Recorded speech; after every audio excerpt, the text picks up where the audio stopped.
Yo guys, Beast back with some more Beastly content. Today we are going to be doing a guide over how to get a ton of fertilizer in once human. Best farm location right here. So all the way on this corner island here with the teleporter, we're going to be going to that teleporter. It will teleport us directly outside of a beach. Now on this beach there will be two different sort of plants that grow, and they grow in the shape of rocks actually, so you can mine them with the drill. Meaning that if you use a canned seafood and oil item, you will have a yield boost up to 6,666%. Pretty crazy, as you can see there, which means you can get a whole ton of shell rock and seaweed. As a matter of fact, it gives you a lot in general, even if you don't get the luck. This is a great way of farming fertilizer. You can get hundreds and hundreds of these, and every 100 stack will equal 1 slot in the compost bin. Having 3 of them will give you 12 every 3 minutes. I have a 6 compost bin set up, however. First, you will see a 3 bin setup because we only created that after we actually tried this farm and found out it's really good. And also, you can reload the teleport tower by just changing worlds. And right there's how you change worlds. You just go up to the teleport tower, push the G button, and click the different world, and hold F to change worlds. You know, it's super easy. But as you can see here, this is amazing. As you can see, there are already hundreds of seaweed and hundreds of shell rock here. You can actually just run all the way up and down this beach. If you do, you will get like a good 1,000 plus of each, super duper easily. I was able to get 2,400 of combination of seaweed and the clams earlier. Now we'll be showing that in the future when we have our 6th slot. As you can see, here's just going to be filling our 3 slot compost bin. This will output what is like 400 each times 3, so 1,200 when all 100 stacks are done, which is nothing bad at all. That's a good 1,200 fertilizer. You might really not use that much that often, but it's still a good thing to do, and you do need a lot of fertilizer if you're going to be using constant yield boost or growth boost or anything like that. So there are a few different types of compounds. So improved compound fertilizer uses the deviated mushrooms. The breeding boost uses scarlet calamus, and mushrooms is for the yield boost. Growth boost is the apples. First one I'm going to show you is the growth boost, and I'm going to go ahead and give you a brief explanation of the growth boost fertilizers. And also here's just some scarlet calamus out of my base. I am going to show this location actually in like a better thing, but here's a quick little peek of where my base is at. I will show it in greater detail and show you my farming routes here. This is a great area to farm scarlet calamus.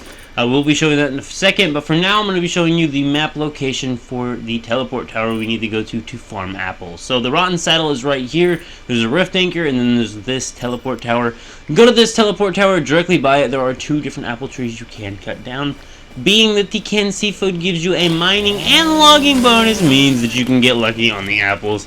I was doing this the other day and literally got like 100 apples literally just handed to me.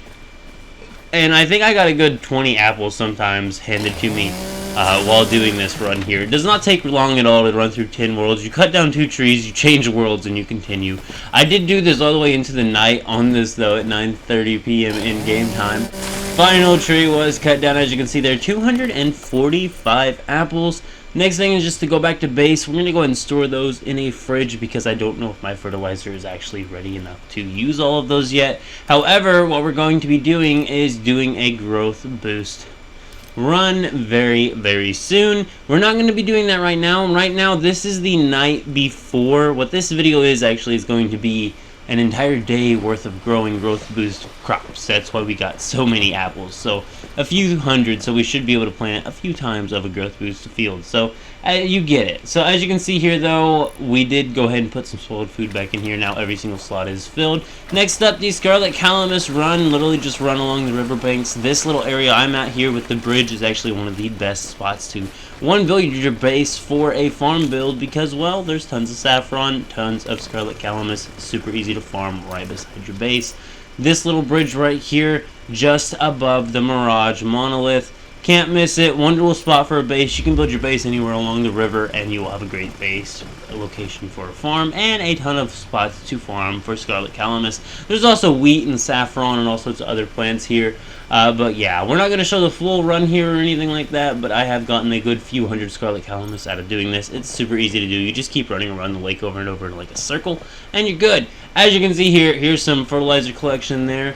260 fertilizer, so that's going to go ahead and allow us to actually make some more specific fertilizers. So growth boost, like I mentioned before, we'll go ahead and double the growth speed, or it boosts the growth speed. It's sometimes it's double, sometimes it's times 3. So it'll take your growth time and it will cut it in half, or even more than half, and make it where they'll grow extremely fast or quicker. So if you take like a 6-hour plant, you can grow it in like 2.5 or 3 hours, meaning that you can grow a few harvests a day using growth boost fertilizers. So that's why we have so much growth boost fertilizers. I showed you where to farm a ton of it. I showed you how to get a ton of fertilizer, so you should be able to make yourself a ton of growth boost fertilizer yourself. What we're going to be using though is breeding boost, which uses scarlet calamus. I showed you a good area to farm for that. We're going to be doing 28 breeding boost scarlet calamus, or not scarlet calamus, mushrooms.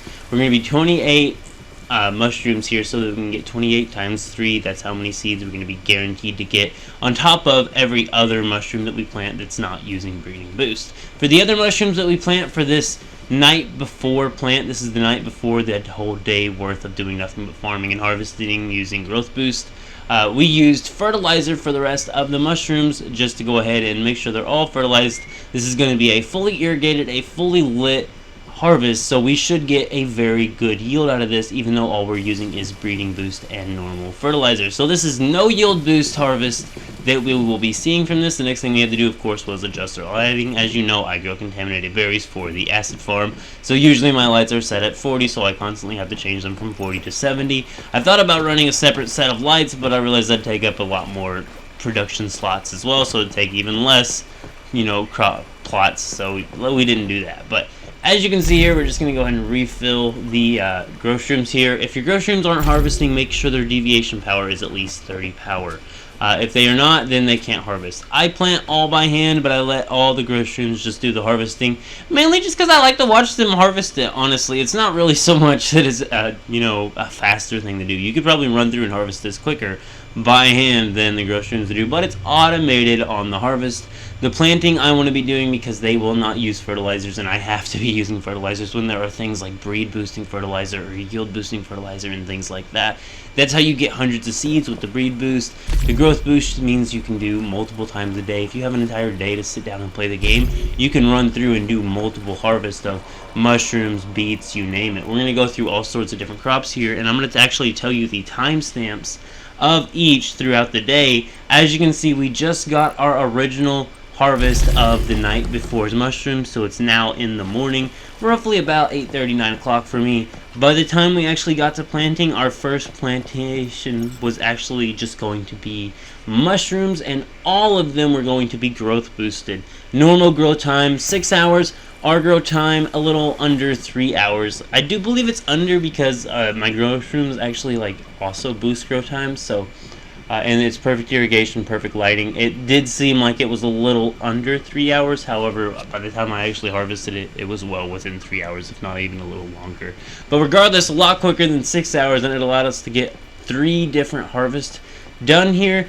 As you can see, though, there we go. There's our mushroom plant done. We just got it planted, and as you can see, it is now starting to become harvestable. Harvested it, and 275 mushrooms from the first containment cycle and 270 from the other. 545 mushrooms and a new grow shroom, which we will be placing down here. So let's go ahead and get our new grow shroom on. Now we have 3 grow shrooms, all boosting the growth rate of our crops. How nice. Now, the next thing we actually planted down after harvesting those mushrooms was actually beets. I don't think I actually showed any of the planting of the beets just because the planting got repetitive, but as you can see here, we were able to make what was, I think, 2 9-9 stacks with the mushrooms that we had there, and then we ran out of fertilizer, so it seems more like 3 9-9 stacks of the yield boosting fertilizer. So now we have a good 300 yield boosting fertilizer.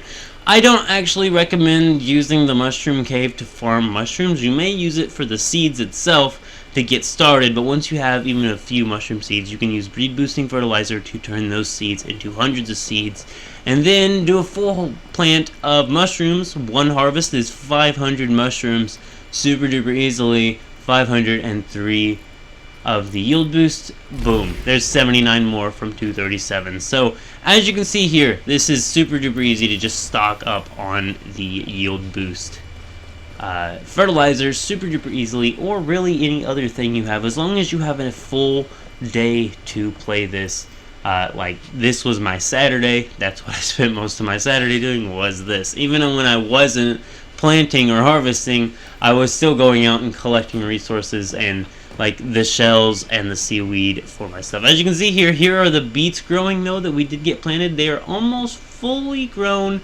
and ready to harvest, or well, not really, they're only like 20% into their growth period, but we will be harvesting them shortly onto the compost bin.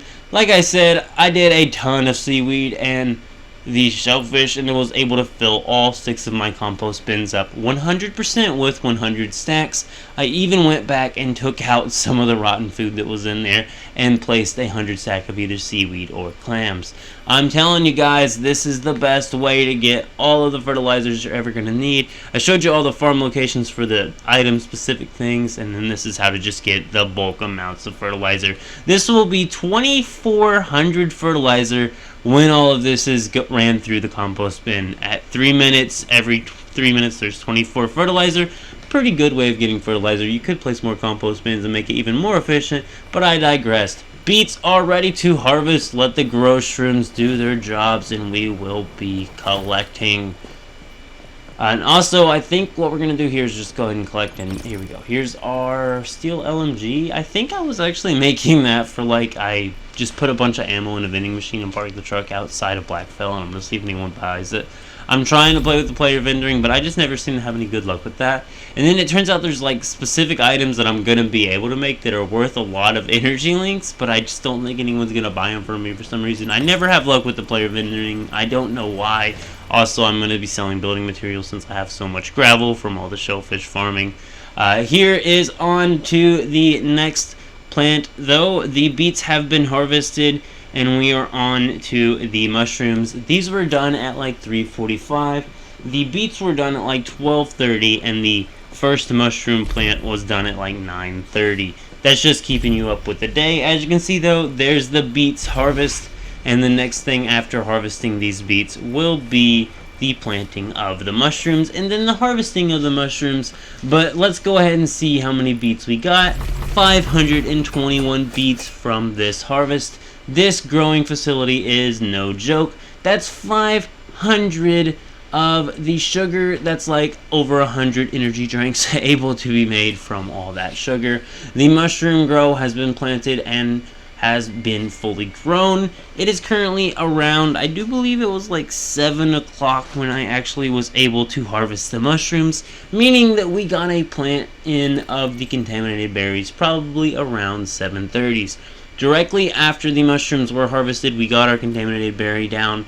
Our contaminated berry is being planted with the yield boost fertilizer, which means we're going to be collecting this entire facility of contaminated berries with all yield boost fertilizer. I do believe this is going to be the biggest contaminated berry harvest I have done in this game with yield boost. And look, a 4th grow shroom. We're not going to place them down right now because we're running out of room. But as you can see here, final mushroom harvest done. We're going to make the last of our yield boosting fertilizer, and this should be enough fertilizer because I do believe I use like 100 every single time I plant all my stuff, and I'm like almost 400 yield boost after collecting all of this. Here is the last of the yield boost though, and we have a decent amount of improved compound fertilizer now. So if there's anything we want specifically deviated, we will be growing that, and I think it's going to be aloe vera. We did get some breed boosting aloe vera seeds planted down in this little silo here, and now we're just going to go ahead and get our contaminated berries planted. All of that should be harvestable by 12 o'clock, 11 or 12 o'clock tomorrow for me. This is how I ended my farm. Now that it's 7 o'clock, I am done with farming for the day. All of the berries are placed. These will take 12 hours to grow. So actually, no, it should be ready by like 9 or 10 o'clock tomorrow morning. So I'm just going to get up around 8:30 or 9 tomorrow. It's Sunday, and I'm going to check out my contaminated berries farm. I'm going to collect it and get my acid growing on, and then we might play with some more growth boost because we do still have a good few hundred more growth boost fertilizer bags to use, as well as yield. And I think I'm going to be working on some breed boosting. I might do some growth boost on Scarlet Calamus tomorrow and do a large bulk growth boost Scarlet Calamus. That should be like 500 Scarlet Calamus for 6 hours. Doesn't really sound too bad. Might even be a little less with all the other growth boosting things we have. And here's a collection of the fertilizers. As you can see, all the shellfish and the seaweed only last 3 hours, so once it expires, it will all turn into one stack of spoiled food, meaning one slot's probably going to be filled, and spoiled food can actually fill up past 100 in the compost bins, making it one of the best items to actually put in the compost bins if you actually end up having that much in bulk. It is good for the first slot, and after that, not really, because it can go up to, I think, 9999, which is, almost 1,000. But this is about the end of the video. I'm thinking there's maybe something to do. Nah, this is about the end of the video. Go ahead and leave a like on the video if you did enjoy it, and keep it beast mode.